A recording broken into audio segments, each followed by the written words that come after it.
coming back to the show for the first time in 3 years, someone who is very well known for having his hands in just about every franchise possible.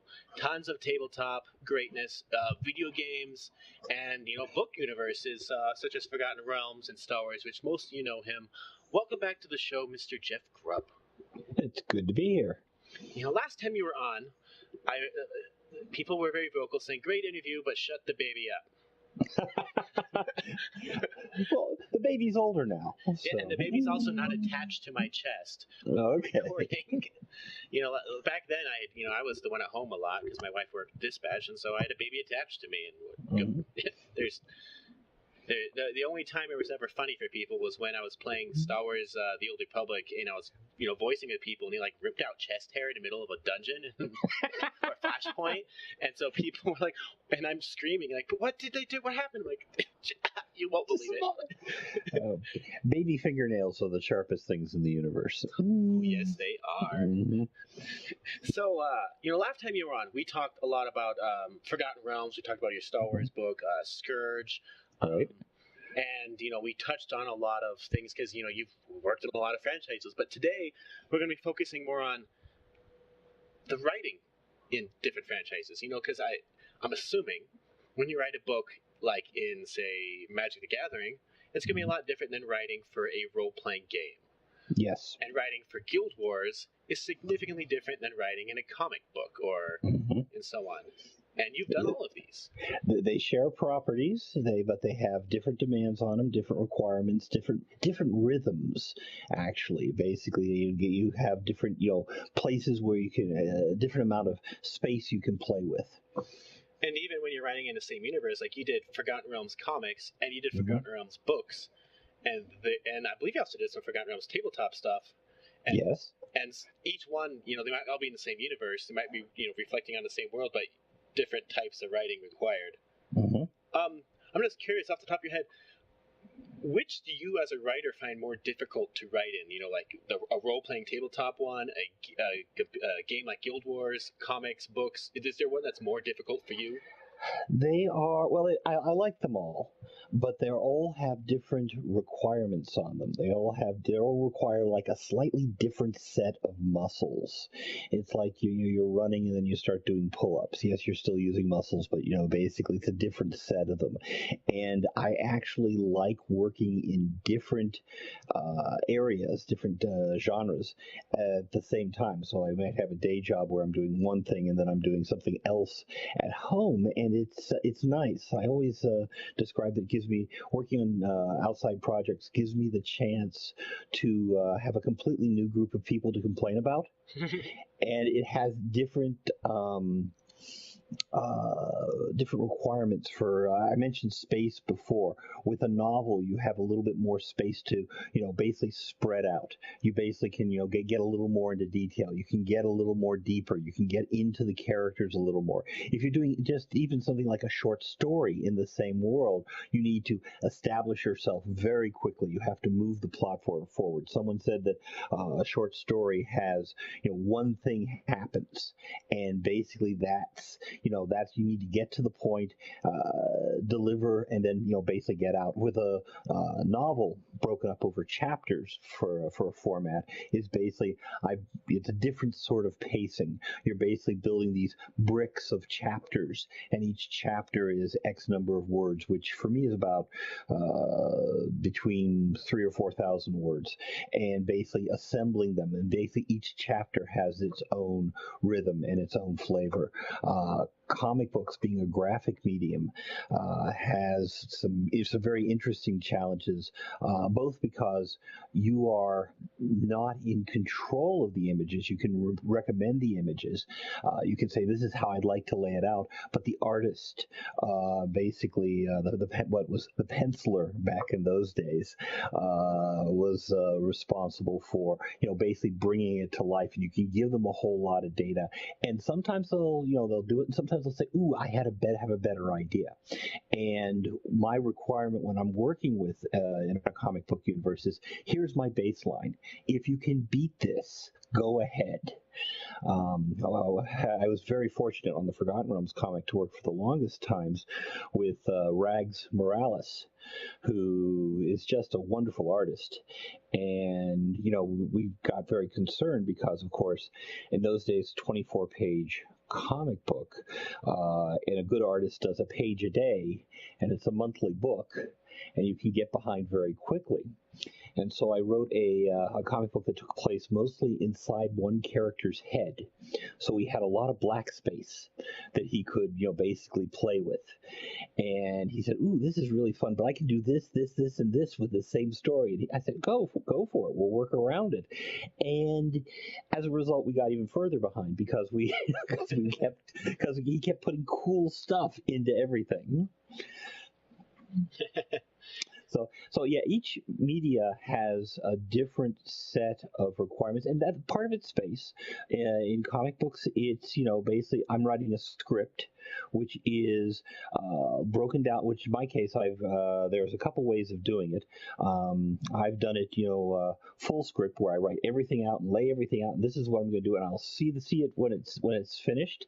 And then there's what they call Marvel style at the point where I would write the script and give suggestions about what the panel layout would be, and then I would see the art. I'd send me the pencils, and I would go over a photocopy of the pencils with a big red Sharpie, and I'd say, put voice balloon 1 here, and voice balloon 1, this is the line, and then we put voice balloon 2 here, and that's the line for that. And that creates a whole ability of allowing me to both see what's too long, if there's no room in the panel because the art's really great, for this balloon I wanted, then I have to basically shrink it and basically move things around so I'm not blocking off anybody's faces or anything. And this type of working together was very, very nice. It was a beautiful comic book. I really, really still enjoy looking at it after all these years. Yeah, I remember seeing these comics when I was younger, but it's been a while since DC published Forgotten Realms comics. Oh yeah, forever. Yes, IDW is doing reprints, and they're doing collections of them now. So, okay. Yeah, and it's just I just remembered that these existed, and I was like, oh, because there's so many comics now that you go to a comic book store, unless you know what you're looking for, you pretty much you're I don't know. It can be really hard to find what you want, especially if they have you go to the back issues and like, oh, here's 17 drawers. Just see if there's something old back there. When I was a kid, basically comics would be produced maybe 8 times. A particular comic book with the Legion of Superheroes would be produced like 8 times a year, and there might be an annual that has collected stories, from the old Superboy books. And yes, I do believe, as far as individual titles, there are more now. Someone who is really an expert in comic books could come back, but the new Star Wars comics line from that Marvel is putting out. They have a main line, and they have a Darth Vader line, and they had a Poe Dameron miniseries, and Kanan, I think it's a Kanan one too. Yeah, and they have a series that stars a character who was basically introduced in the main line, who exists only in the comic book universe. Dr. Aphra, that one. Dr. Aphra, yes. And her homicidal droids, so who were wonderful things. So in comics, unless you're like Alan Moore and you can put 10,000 words in a comic issue, I don't know how he did it in Watchmen, but you're limited in space. You have to be a visual storytelling, so you have to learn how to use your words wisely. Right. But then you go to, say, a video game like you wrote in Guild Wars, where you have to, write a story, create a universe, you have to have a background. It has to be compelling, and you have to have good dialogue, but at the same time, it has to be kind of open to what the player wants to do, so you can't really be too rigid in certain things, because if you are, then it's a linear game and players go boo and throw things at the screen. Well, it's not just the players. I mean, if you're working on a comic book, you're working very tightly with the artist and under the auspices of an editor who's sort of, riding herd and knowing what's going on and what needs to, they have some experience in the matter. They're also knowing where the deadlines are, and they're keeping everything under control, and they review everything, etc. When you're working in a larger structure, like for a computer game, like for Guild Wars, it is a team effort. And there's stuff coming in from all sides. Artists have ideas. Designers have ideas. Programmers have ideas. Sometimes you come up with something and you can't, and we have an idea for a dungeon or any adventure or a story step. And the concept is really good. And then we find it can't work given the requirements of the game that we have. So therefore, basically you basically have to go back and revise and change things. One of the challenges for storytelling in an MMO is holding the player in place long enough to tell them the story. With a text, with a novel, basically they're reading and they're basically going from one word to the next word. They don't have a lot of agency. They're being entertained. In the comic books, they're being drawn by the art, and you want to have it so at the bottom of the page there's something that basically encourages them to go to the next page, a little reward, a little something. In computer games, it's the type of thing that if the abilities to turn away, to not, here's the important NPC that's giving you a long monologue about the history of the valley, and after about the third sentence people were looking around. They're not paying any attention. They're wandering off. It's much harder to hold them in place. So you want to, and if you basically want to show a huge, beautiful animation of the Colossus rising out of the ground, you want to make sure the players are pointed in that direction so they will see it.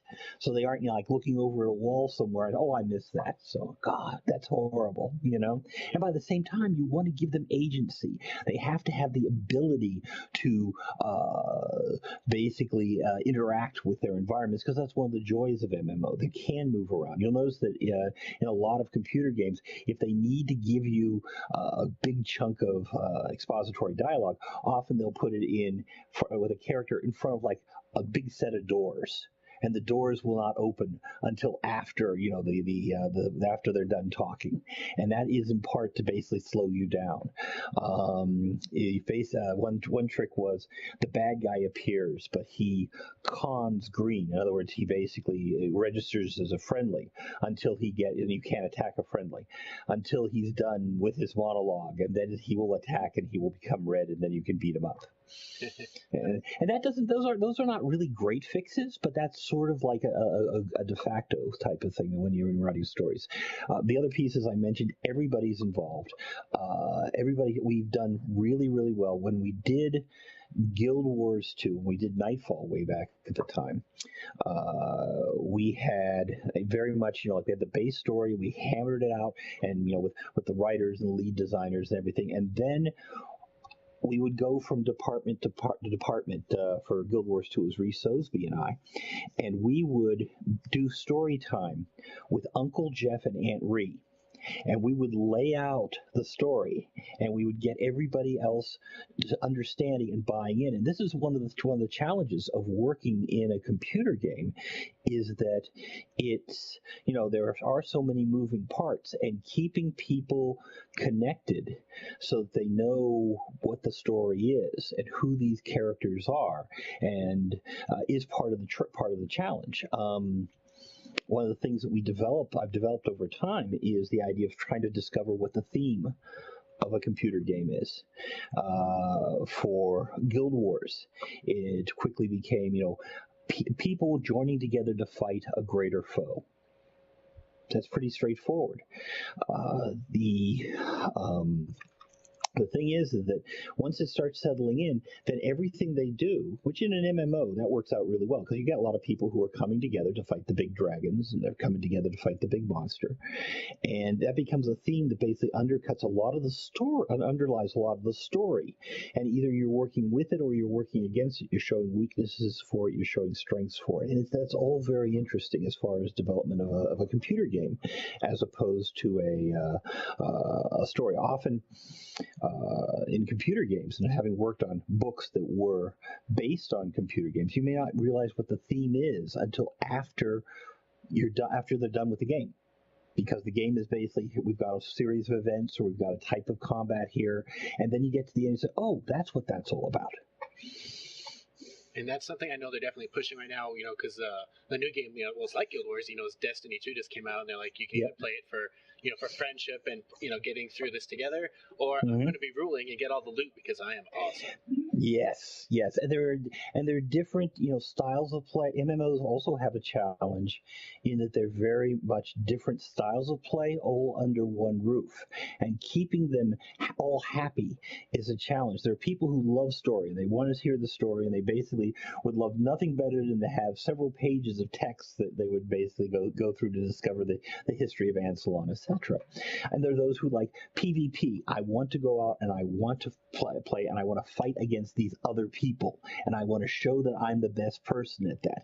And we have PvE, player versus environment, which is basically I want to go out and I want to get the most treasure, and I want to get the coolest armor, and I want to get the defeat these creatures, and I'll team up when I have to. And there are people who are there for a social aspect, like we just get together in Lion's Arch and it becomes our big chat room, and we basically, we're all on voice together, and we're all talking about, how our days were, etc. We're not adventuring, we're just hanging out there. This is because we like the world, because it's a comfortable place for all of us. And sometimes somebody will have something that they're running a quest or something, and we'll go after it.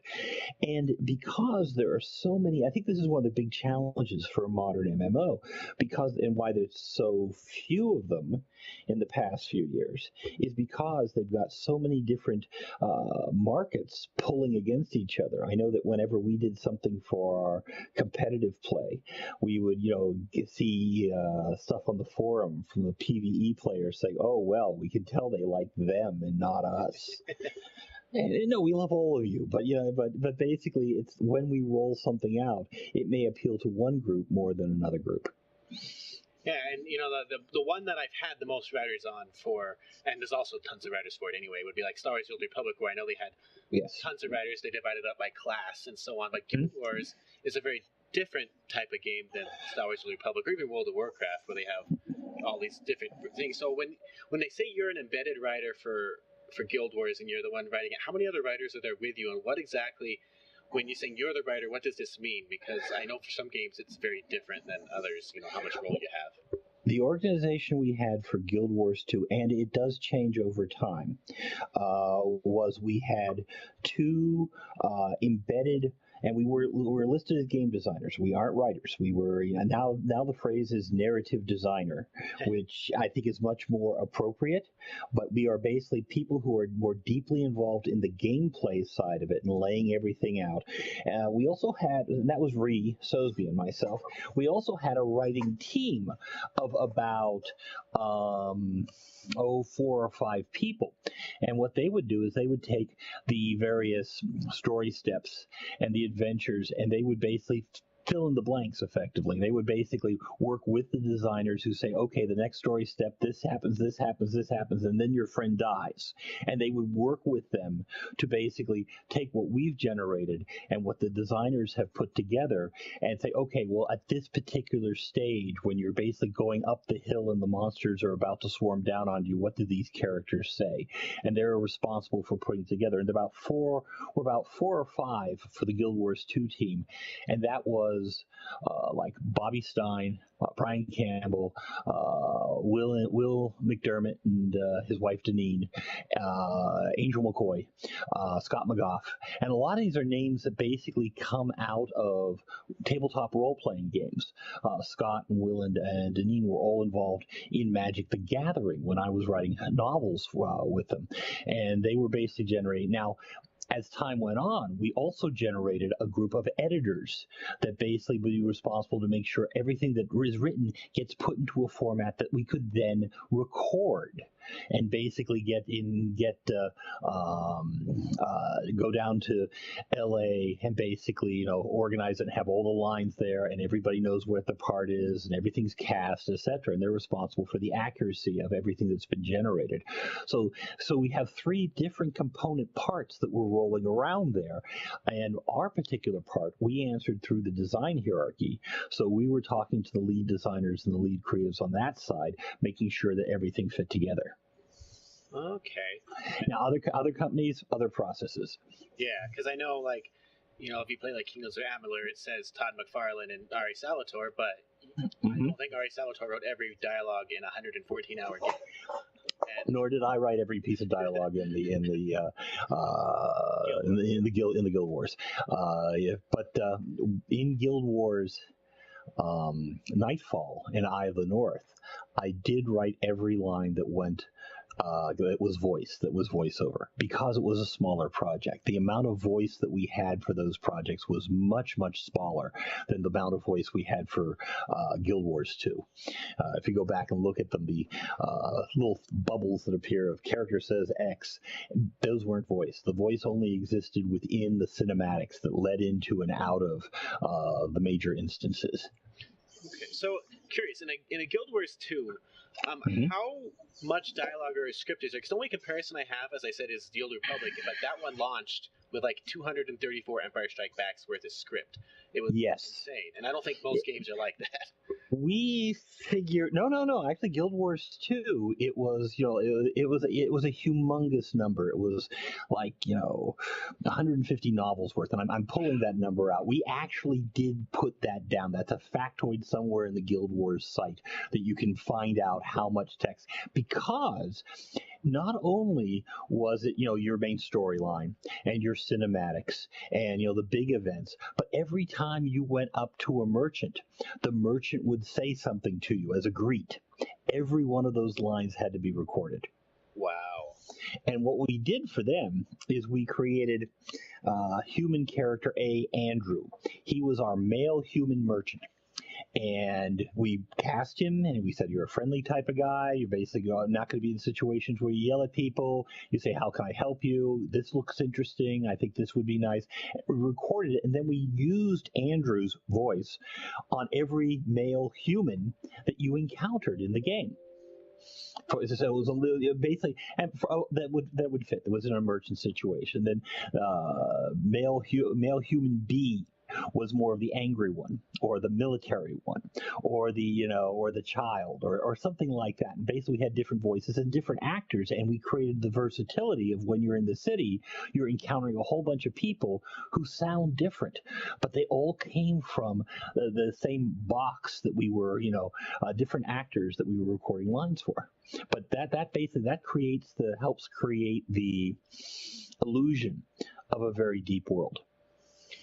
When you're writing these, do you ever write, say, for Guild Wars and say, I have this voice actor in mind?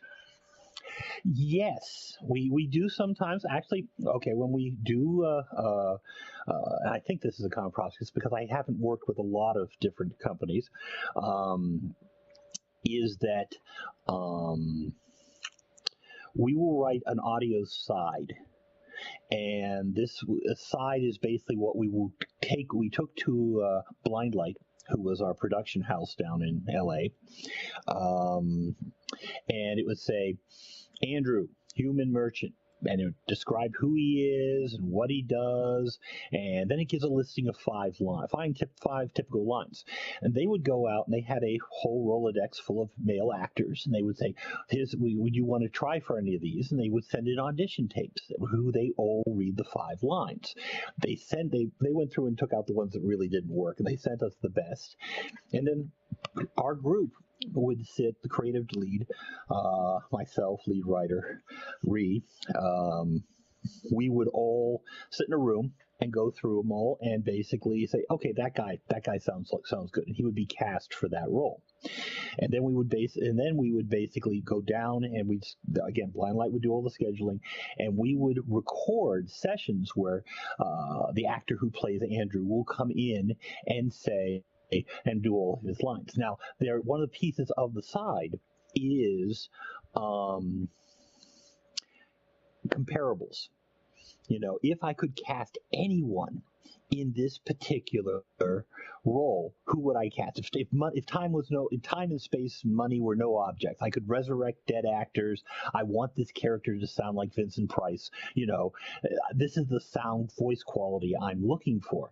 Now, the challenge there is you often do that, and you might get a lot of people trying to imitate Vincent Price. But for the early Asura we did, we were looking for smart. We actually were. I mentioned Vincent Price because we were unsure about what their voice was. They were these short, little goblin-y type guys that were very, very smart, and we started toward this, whiny, Marvin the Martian type voice. And then we said, well, what if they had a very rich, cultured voice, like Kelsey Grammer or Vincent Price, Orson Welles, and we did a mock-up. We did a demo. This is somewhere out there of one of our Asura reading The Raven by Vincent Price, and it worked. And we said, okay, this is the type of voice we want to get. We want Orson Welles. We want the Brain from Pinky and the Brain, and we got Maurice LaMarche, who was the Brain from Pinky and the Brain. And he was fantastic, and we wanted him, and we asked for him. We got him. He was one of the clients that normally worked with these people. He came in for his session, and he read one line, and I'm sitting there, and he goes, "That sounds a little more like Orson Welles than the character we're looking for." And he says, "Oh, no. Orson Welles would sound like this." And then he did the line again as Orson Welles because he imitates Orson Welles. And okay, I said, "We're done. You're good. I agree with you." So we often do look for a particular act. We can get a particular actor. In Guild Wars 2, we were very fortunate to get Felicia Day for Zoja, and she was just wonderful, and that worked out very nicely as well for us. So since you worked with Guild Wars for so long, do you ever feel like you're like you let go of a child when, I think an expansion just came out. Yes. And one came out a couple of years ago. They were like, that child's mine. I need to be involved. I was still working for the company for Crown of Thorns, but I came into it late. They had, after Guild Wars 2 shipped, we moved off to try to do some new projects, some new ideas. They did not come to fruition. We were there at the very end to help out with getting Crown of Thorns across the finish line. But Path of Fire, I know the basic plot because they were working on it before I left, but how it's going to turn out, I just got into Amnoon. I just got my first mountain. I'm running around the desert there, and they're going back into a territory in Nightfall, which is our North African type territory, Alona, and there are characters that I really worked on, and they're still around, and stuff's still there, and how are they changing it? And I'm kind of excited by the whole prospect. I mean, it's a new team that's come in, and they're doing good work, and I am just, it's kind of like, okay, here's the foundation, build on it. And I'm actually, don't feel badly, if they don't do everything that we planned to do originally, if they go off on their own, because this is, I've left it behind, and this is their shot. And so I actually Jim Ward was very good when I worked for TSR at prying my fingers off some particular child that I loved and sending me off into a different direction. Spelljammer, I did some of the early work for the early box set. This was Dungeons and Dragons in space. And, got the stuff and got a couple box sets. And he said, Jeff, it's time to move on. He goes, no, I've got all this stuff I want to do. And no, Jeff, it's time to move you to the next big project. and that was okay, because it gave me a lot of versatility. A lot of designers at TSR, especially the early Silver Age era, if you designed a particular game, you were connected with that game, and it just was very hard to move off. Merle Rasmussen was the designer of the original Top Secret, and he has been, he is imprinted as the spy game guy. So even when he was doing fantasy role-playing game materials, it didn't connect nearly as much. And Jim Ward himself was, of course, Gamma World. Yeah. So one thing I'm curious about is I've tried for years to try to get people from Wizards of the Coast to send someone who can tell me about this. But I've played Magic the Gathering since I think I started in the 3rd edition or Fallen Empire. Okay. One of the early editions. And you wrote books of Magic the Gathering, but I've always asked, how in the world do they create these stories for these sets and then somehow relay the story in the cards? And what is the process of writing these? Because you read the cards, you can tell a story, and sometimes they have a few paragraphs or a few pages in a little booklet that tells you about it if you buy the sets and so on. But I know every set they have has a story. They can write books and books and books about it, and some of them they do. You wrote books for the Ice Age set. You wrote a lot of the Urza Mishra stuff, at least the first book with the Brothers' War, which is still one of my favorite Magic books ever done. So, what sort of information do they give you? Do you know the process of them, how much they curate for these sets, and what they give you as a writer for the background? Because they have to have a ton. It's Wizards of the Coast. They have a ton. Well, they the process changes like everything else. I mean, it has been 20 plus years. For how it functions. For the Brothers' War, they gave me the source material that they had, and which consisted of the card text. Yes, I'm working off those little paragraphs of color text underneath and trying to figure out how it all fits together. And they had a globe of what it looked like, what the area looked like, and they had some comics that they had put together. So they had some background material, and basically what I was doing is I was doing a lot of archaeology work on this, in the fact that I was putting it all together and trying to figure out who Urza and Mishra were based on the cards, which was a challenge. And their apprentices, Ashnod and Tanos. Ashnod was originally a male character, but we never had anything confirming that. So as opposed to having 4 male leads, I had 3 males and changed as Ashnod's gender. This is not the first time a character has swapped gender in one of my projects, and it's interesting because it adds depth and it adds richness and it adds different experiences for it. So for those early things, basically I was doing a lot of research material to figure out what was there in place. In fact, when I did the Gathering Dark book, which was based on the Dark set that was headlined by Jesper Myforce. Jesper worked at the company. I sat down with him and I said, okay, tell me the story. Tell me what you got here. What characters do you want me to stay away from? What do you want to talk about in particular? And he was very helpful in guiding the start of the story. But the character Joda that I created is, completely out of the blue. He's a character that basically did not exist before we wrote the novel for it.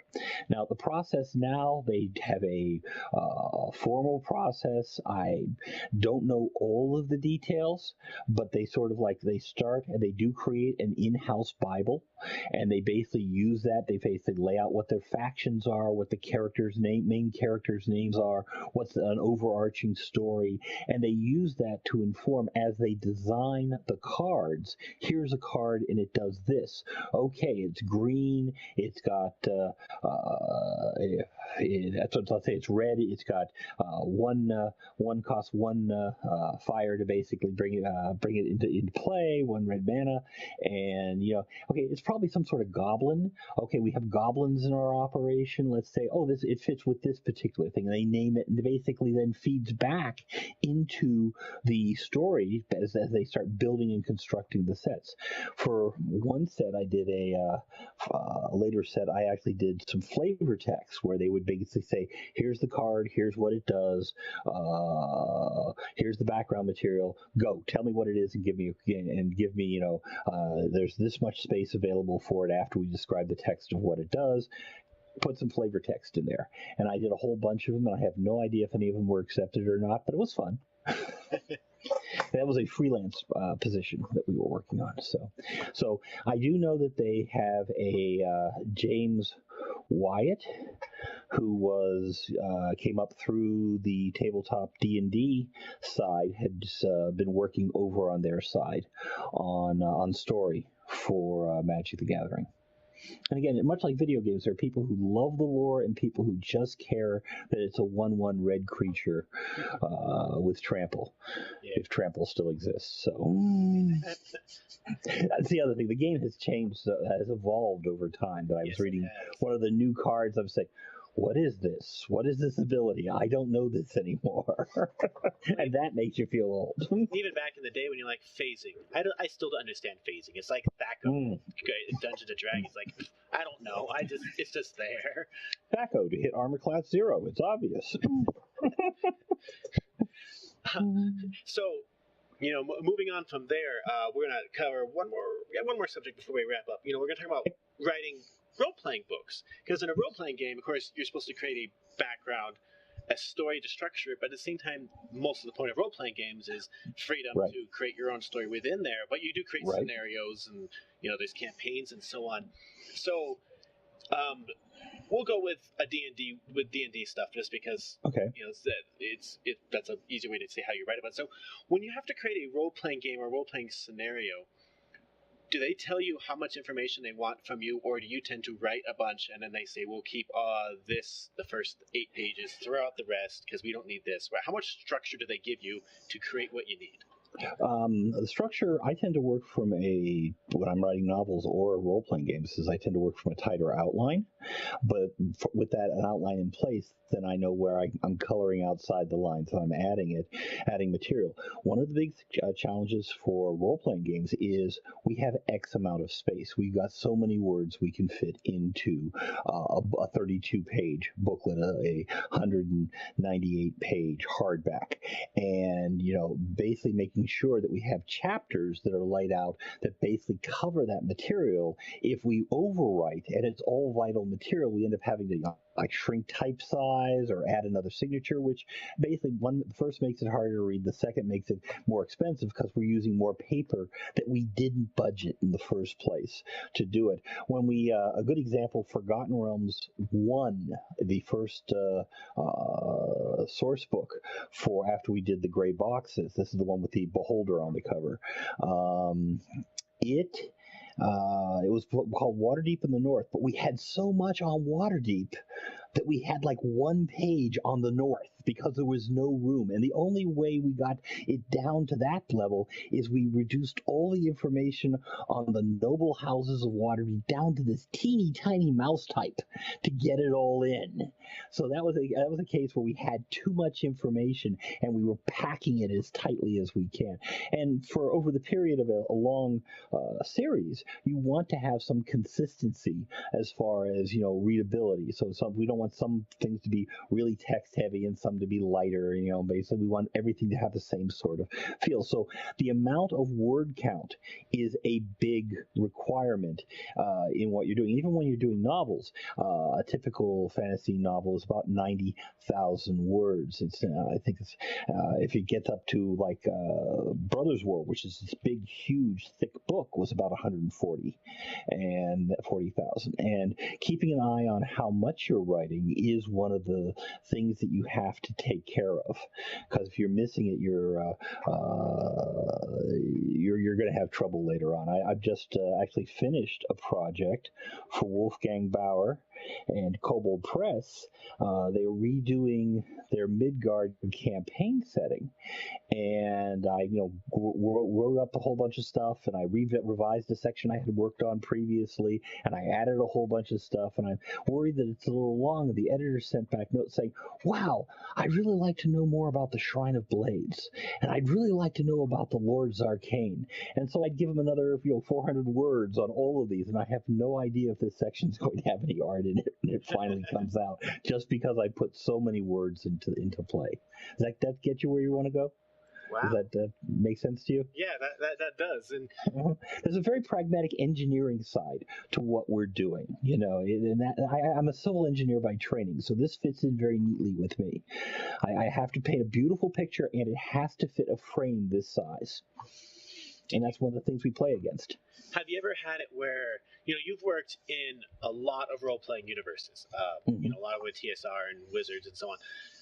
Have you ever had it when you're designing a role-playing game with a group behind it just doesn't know what you can give in one of these games and was trying to limit what you should be giving story-wise, and you had to fight back saying, no, you can actually give this, this, and this, and this. You don't need to limit it to this. We've had discussions like that. Sometimes it works. Sometimes they have a different vision. This is cool. As I said, when you're working with larger projects, you have a lot more people engaged and a lot more people who have good, solid ideas, and they don't always all fit together. I had one story I'll tell about the original Forgotten Realms is I'm working along and my boss comes by and says, "You know what the Realms really needs? Zeppelins. I think the Realms really need Zeppelins." And I'm looking at him like he's lost his mind. And I say, "You talk to Ed. Tell him we need Zeppelins in the game." And I go, "Okay, fine." And I call up Ed because I talked to him about once a week at that time. And, "Okay, I've got a request, and it's weird, but I want you to just work it through with you. He wants Zeppelins. And my boss wants Zeppelins." And Ed, being Ed, of course, said, "Well, if you check Dragon Magazine number 134, you'll see I have an article on the airships of Halrua, which I think should meet your needs quite nicely." And I looked it up and I said, "Okay, we can give you airships." So doing that. So we literally, the Realms very, very much is everyone's campaign from 1976. It just has all the component parts of different cultures and different backgrounds and different styles of plays, which is one reason I think it really has held together all these years, because there's always something going on and there's always something new over the horizon and there's always room for people to play. It's such a big, expansive area.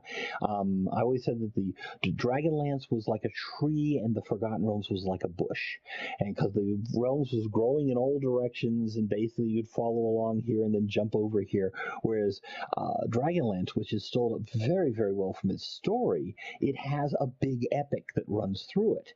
And if you get away from that epic, then you're starting to say, well, okay, this is still Dragonlance. Where's Karaman? Where's Raceland?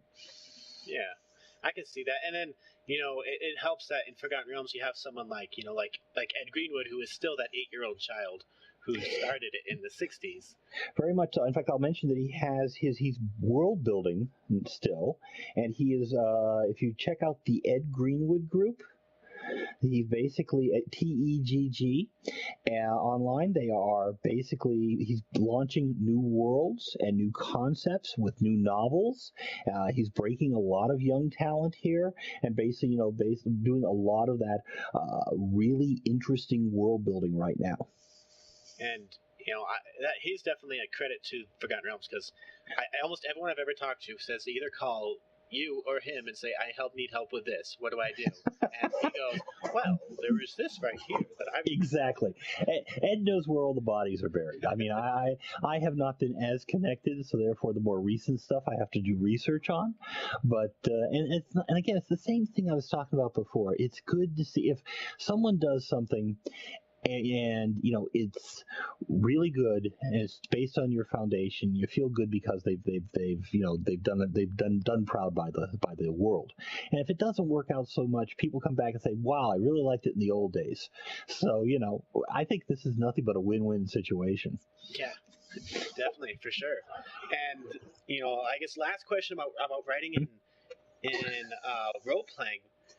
To your knowledge, how has writing in, say, role-playing books and creating these games changed since you were definitely at the very beginning of when people started these, and people were like, those are definitely witchcraft practiced in Dungeons and Dragons, or Star Wars started, and all these ones. How has it changed for writing in these games? Has it gotten more elaborate? How has it evolved? I've lived through the Satanic Panic and, had to deal with all the, we don't want to talk about demons and devils and stuff. I would say in part, this is an evolution over time, but George Martin's Game of Thrones has done a lot to make it a lot more mature in nature and appeal to an older audience necessarily than we had back in the early 80s.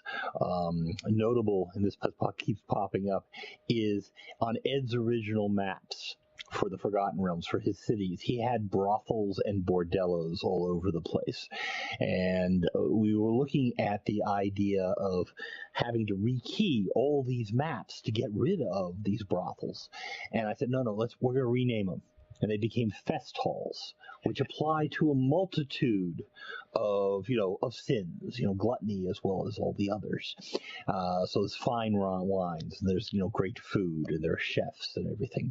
So we inside created fest halls to basically cover the fact that we really didn't want to talk about that, because role-playing games had a much more, we are aiming for an audience that will buy them perhaps in a Toys R Us or at a B. Dalton's bookstore, and because it is a game, we're operating to a younger audience. I think there's a lot more maturity going on, in fantasy role-playing and in how people view fantasy. I think part of that is, Game of Thrones on HBO. I mean, that's got a lot more mature subject matter and wholesale titillation operating in it than we had back in the day. So that's a big change. And I'm assuming like when the world building has definitely become more. I don't know, like it seemed like back in the Dungeons and Dragons and the Star Wars role playing, they gave you so much information, and still with Dungeons and Dragons they give you a lot of information. But even as the newer manuals come out, they seem to be more streamlined. Like they don't give you more than you need, probably because they'll save it for another book which you'll pay $30 for next. But they don't give you as much stuff. They give you just what you need for the scenario or the campaign. I think that, I talk about how it's more mature from the standpoint of Game of Thrones, but also I think we don't have to explain medieval tropes. We don't have to explain fantasy tropes nearly as much as we did back in the day. And the overload of every inn and chamber pot between Waterdeep and Sembia does not need to be explained. I think that's something that they've embraced, to basically give players more agency and to give GMs more agency. So there's, we can tell people that there's no wrong way to play the realms, but we have all this information. So, basically that it does, tailor to a particular type of mindset. Whether you're someone who delves in deeply to realms lore, or someone who is looking just for a background for a D&D adventure, a dungeon crawl, that's fine. The realms should basically be able to manage both of them. So whenever you're writing a role-playing game, does the potential rule changes ever play into how you have to write the lore? Do they ever tell you that? Yes, often we do change basically as the rules change. This particular game of the revision I'm doing for Midgard, it was written with an idea toward 3rd edition and early Pathfinder, which means I have various subclasses that don't exist anymore, who have morphed out of existence and have to restructure how we describe certain things. So yes, they do change over time. Okay. Last question before we wrap up. Really easy. If you could live in one city in the realms, which one would you live in? Ooh. Oddly enough, Arabelle. Whoa. That's an interesting choice. It's in Cormyr, and here's the reason why. When I worked on, one thing we didn't talk about, we'll put it for a future thing, is working with co-writers over time. And I wrote a novel with Ed called Cormyr. a novel. And it was a sort of Michener-esque sort of things where he was writing a plot in the present and I was writing all this history stuff. And at one point, Ed does a flying tour through a second-story restaurant in Arabelle. And he describes all the diners and who's plotting with who and who's talking about what and what are they eating and basically what's happening outside as they're watching and everything. And it's a perfect little written bit, and it has nothing to do with the book. I basically got to it and said, okay, I've got to check everybody here to see where they show up later. They never showed up again in the plot. But it was such a perfect little moment of explaining city life in the realms that I would go with that. I wouldn't go for a capital city. I wouldn't go for Waterdeep. I would go for this nice, comfortable mid-level city in Cormier. You've almost convinced me to change mine. I was going to say Am, but... Am's good. Am's got it. It's yep. Relatively peaceful. It's not Baldur's Gate. Yep. But yeah, that's a pretty good choice. And definitely that'll save us something to talk about the next time we have you on. Working with co-writers, you've definitely worked with lots of teams. You talked about some already here, but that's a different style on its own. It basically creates different. The first novel I wrote was with my wife Kate, and it was just it was a good team up. And basically, I've been when I'm working on comic books, you're working with artists, working in MMOs or large projects. You're working with, it seems like, everybody. And they all have their opinions, and this is one of the joys of what I'm doing. Yeah, and we'll definitely save that for next time because there's always you've worked in so much, so there's always so much more to talk about. So, if people want to follow what you're doing, because you've posted you're working for Amazon and so on. If you want to follow what you're doing, where should they go? I still have a blog after all these years. Grubb Street.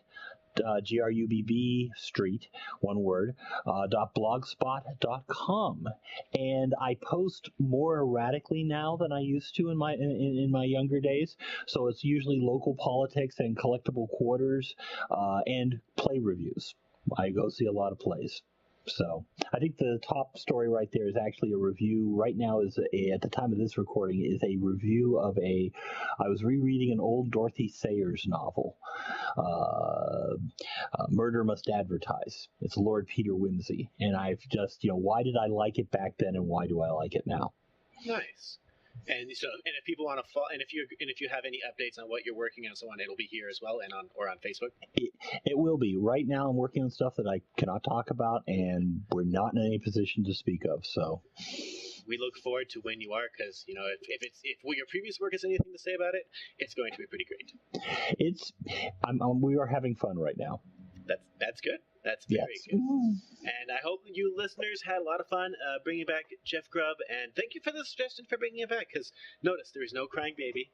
No crying baby. And we still got a lot of fantastic stories from you. Thank you so much for being on. And always, listeners, thank you for listening. When we went to second edition, one of the things they decided to do was, we're going to get rid of all the assassins. We're going to have a plot point in the time of troubles, and all the assassins are going to die. And I said, well, hang on. Bob's got an important assassin character in his novels. All right, you get to call Bob and tell him that his assassin must die.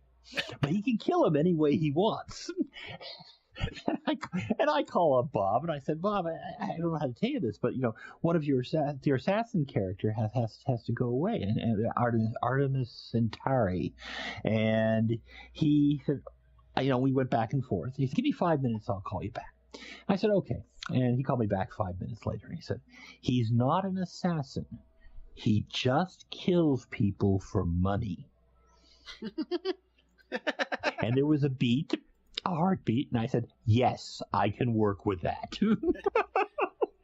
And Bob got to keep his assassin, and we went along merrily our way and just kept on going. So he's gone through that type of weirdness before, and that's one of the challenges. He's got a bigger challenge. When I've been working on the realms, I've had the material at hand's reach. I could, call Ed. I was there at the center of the operation. One of the things I refer to myself as traffic cop of the realms back in those days, because I was keeping track of where everybody was. He's out in Boston. He's out in Massachusetts. He's not in Boston itself, but he's out in Massachusetts. So he's getting bits and pieces, and we're trying to keep him informed. And it's always been it's a challenge when you're away from the center of the operation. And anyone who has to do that knows, and I've gone through it myself, you don't know what's going on in the outside, back at the home office. And yeah, I can just imagine, Troy Denning was back in the day, and then he came back. Oh, yeah. All these people's like, well, what did you do to the world I was working on? Troy had the event. Well, Troy didn't move at first. He left and came back, and he and Andrea basically were still in the area. They went to work for Pacesetter and then Mayfair, which were also in the Wisconsin, Lake Geneva to Chicago corridor of creativity. Yeah. So they had good things with that. But yes, you do come. I have come back and said, "Oh, okay, this is different." And yeah, but there's still a great bunch of writers there. Like Erin M. Evans she writes some fantastic stuff. She has really come up. I think she's a very, very good author, and that part of that generation of writers. Like I said, they've gone several generations since I stopped doing books with them, and it's just nice to see that you're still getting very good writers in the group. Yeah, because it's your generation. I don't know, what were the early ones? You, Troy, Ed, Elaine Cunningham. Elaine Pittsburgh. Actually, I like Elaine's dialogue. I think that I never felt bad about when Kate and I stopped writing Realms books, because Elaine could carry forward with that sort of thing. The original gang was Doug Niles, Darkwalker and Moonshade, Bob, this is from a writing standpoint, Ed, myself. Troy came in, I want to say, about the time of the Crusades, the invasion of the Horde. That's that's his trilogy. But yeah, we've been very, and he also was in the gang. He was part of the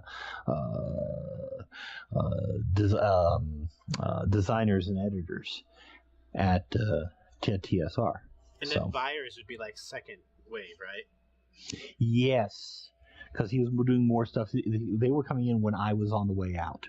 Because I stopped, traffic copying the realms.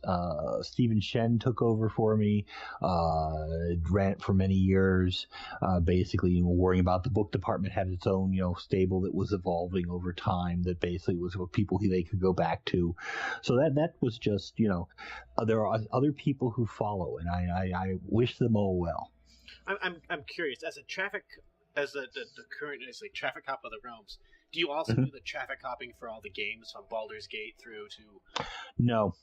Okay. In fact, often there's some weirdnesses that show up because now again, different times, different ways of approaching things. Yeah. Because sometimes we would have close contact with our various licenses, and we'd end up things like Pool of Radiance, Curse of the Azure Bonds, where you see a tight continuity. And sometimes we would do things like, oh, that's interesting. We had one case, I think it was in Wizards, where the author, was coming up with all these magic items that would then be tied into a computer game, and the computer game never picked up and did anything with them. So he had all this stuff that he had generated that never, had any connection with what it was supposed to deal with. So, and the final product, because we didn't have anybody who was basically making that connection to make sure they both were, using stuff. Yeah, because I haven't played many Realms games since the early Baldur's Gate, Icewind Dale, that era, because those games were so good. And he had good authors on them, too. Drew Karpyshyn helped with some of the books, I believe. Philip Athens, I believe. Phil Athens, yes. He's out here in Seattle. I think he's teaching writing at Bellevue College. I should hunt him down and have him talk some Baldur's Gate. He'd be a good person to chat with. Also on your list, have you had Bill Slavicsek on your team? I have not had Bill Slavicsek. I'm gonna pull up my list of Forgotten Realms people I've had on. Well, I'm recommending Bill only because he comes out of Star Wars. A lot of stuff he does gets picked up in bits and pieces as source material for the new universe that they've been doing. And he's writing for Elder Scrolls Online. Oh, wow. Yeah. The Elder Scrolls guys are like putting the band back together. They had Lawrence Schick as their lore master. They have Bill Slavicsek, Ted Stark, who's old WotC, and before that West End Games. So they basically have a lot of the old crunchy role playing guys who are helping. And ESO has just done very, very well since its launch. It basically had a bit of a bobble at the start. And since then, they've been working very hard, and they've gotten a lot of good response. Yeah, ZeniMax did a good job. That's a game that I owned for my PS4, but I ran out of. I needed to sell it for money. But like, it was too big for me to be able to play with my current schedule, and it's just like yes, that's the downside of MMOs. So, but let's see. I've had Elaine Cunningham on, Aaron M. Evans on, you on, Byers, Greenwood, Denning, Kemp, Salvatore, and I think that's it. Line Carprician. I don't know. Does Baldur's Gate counts as Forgotten Realms official books or the sub books? It's they're canon as far as I know. Okay. For Baldur's Gate had problems, challenges, let's say, in the fact that people weren't talking to each other, so I ended up with 3 different maps of Baldur's Gate at one point. So it kept changing. D&D is doing very, very well for the realm for Wizards right now, but it is, basically the big seller will remain Magic. In all its incarnations. I think that what they've got with the role-playing games is the potential source material that they can then go out to other media. Yeah, and they get to play with it and work with it, and video games can happen, and sometimes they're amazing, sometimes they're not. Yeah. And yeah, they cross media. It works very well. Yeah, I'm just wondering. I don't know if there's anybody who's sort of like been at the crossroads of all the computer games.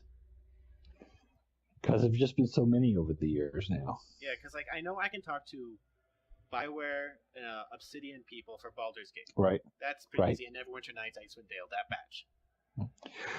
Okay, one more story, then I'll let you go. When we were starting out the realms, we did have interest from different computer games for different locations. Like CompuServe wanted an area, that sort of thing, Genie. And what we did, we divvied up the realms with the writers and the computer game companies of saying, okay, you're here, you're here, you're here. Stay, basically, so don't run over each other. So basically, we didn't have one company, one thing, and an author in the same area doing something completely different. We didn't always work. And Baldur's Gate was one of those areas that we quickly parsed off and gave to computer game companies. And it basically has had a long and storied history ever since.